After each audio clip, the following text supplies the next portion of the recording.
కిరణ్ అబ్బవరం మరొకసారి block buster bumper hit కొట్టేశాడు. Already అందరూ కూడా దీనికి స్టిక్ అయిపోవాలి అని చెప్పేసి ఫ్యాన్స్ మాత్రం పెద్ద ఎత్తున మాట్లాడుకుంటున్నారు.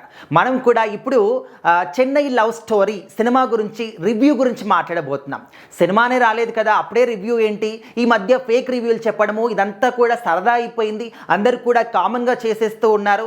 సినిమా చూడండి, సినిమా రాంది రివ్యూ ఎట్లా చెప్తారు అని చెప్పేసి చాలామంది అనుకుంటుండొచ్చు.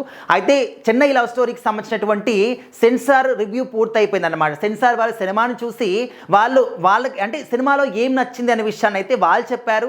జనాలు ఏం చూస్తారు, జనాలకు అందరూ కూడా నచ్చుతుందా లేదా అని చెప్పేసి వాళ్ళ మాటల్లో ఈ సినిమా గురించి రివ్యూ చెప్పారనమాట. దాని గురించి మనం మాట్లాడుకుంటున్నాం. అయితే కిరణ్ అబ్బవరం గారు తన కెరీర్లో చాలా మంచి మంచి సినిమాలు చేశారు. ప్రతి ఒక్క సినిమాని కూడా ప్రేక్షకులు చాలా బాగా ఆదరిస్తూ ఉన్నారు. అందరూ కూడా సినిమాలను ఇష్టపడుతూ ఉన్నారు. కిరణ్ అబ్బవరం గారి సినిమాలు అంటే అరే పలానా మెసేజ్ ఉంటుంది, పలానా యూత్కి కనెక్ట్ అవుతుంది, అందరినీ కూడా ఇన్ఫ్లుయెన్స్ చేస్తారు అనే విధంగా ముద్ర పడిపోయింది అన్నమాట. సో ఇప్పటికే 2-3 సినిమాలు వరుసగా చేస్తూ సూపర్ డూపర్ హిట్లలో మంచి హిట్ ట్రాక్లో ఉన్నాడు కిరణ్ అబ్బవరం.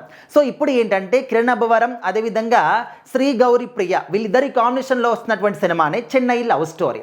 అయితే ఈ సినిమాకి సంబంధించినటువంటి సెన్సార్ రివ్యూలో ఏముందంటే ప్రతి ఒక్క సీన్ కూడా చాలా మంచి ఒక క్లైమాక్స్ లాగా కనిపిస్తుంది. అండ్ ముఖ్యంగా యూత్కి మాత్రం డెఫినెట్లీ కనెక్ట్ అవుతుంది. యూత్కే కాకుండా సినిమాలంటే ఇష్టపడే వాళ్ళు, సినిమాల కోసం ఉన్నటువంటి ఆ ఇష్టాన్ని అంటే ఇష్టం పైన నగరాలకు వచ్చి పనిచేసే వాళ్ళందరికీ కూడా డెఫినెట్లీ కనెక్ట్ అవుతుంది అని చెప్పేసి చెప్తూ ఉన్నారన్నమాట. సో కిరణ్ అబ్బవరం గారు చెన్నైకి డైరెక్టర్ అవ్వాలని చెప్పేసి వెళ్తారు. సో ఆల్రెడీ అక్కడ హీరోయిన్ ఉంటుందన్నమాట. తను అప్పటికి లవ్ ఫెయిల్యూర్ అయి ఉంటుంది. సో దాన్ని ఆ లవ్ ఫెయిల్యూర్ దాని నుంచి బయటికి తీసుకురావడానికి కిరణ్ అబ్బవరం గారు ఎలాంటి పనులు చేస్తారు, ఆ పనుల్లో వాళ్ళిద్దరు ఈ విధంగా ప్రేమలో పడ్డారు, ఆ తర్వాత డైరెక్టర్ అవ్వడానికి ఎలాంటి కష్టాలు పడ్డాడు అనేది కూడా చాలా క్లియర్గా కళ్ళకట్టినట్టు చూపించారని చెప్పేసి చెప్తున్నారన్నమాట. సో మరి ఈ సినిమా ఇప్పటికే కిరణ్ అబ్బవరం గారు మంచి హిట్ ట్రాక్లో ఉన్నారనమాట. సో కా సినిమా కావచ్చు, కే ర్యాంప్ కావచ్చు, ఇప్పుడు చెన్నై లవ్ స్టోరీ కావచ్చు, ఆల్రెడీ ఈ సినిమా నుంచి వచ్చినటువంటి సాంగ్స్ కావచ్చు, ట్రైలర్, టీజర్ అవన్నీ కూడా చాలా అద్భుతమైనటువంటి రెస్పాన్స్ వచ్చింది. సో మరి ఖచ్చితంగా సినిమా కూడా బంపర్ హిట్ అయిపోయినట్టే ఆల్రెడీ రాసి పెట్టుకోండి.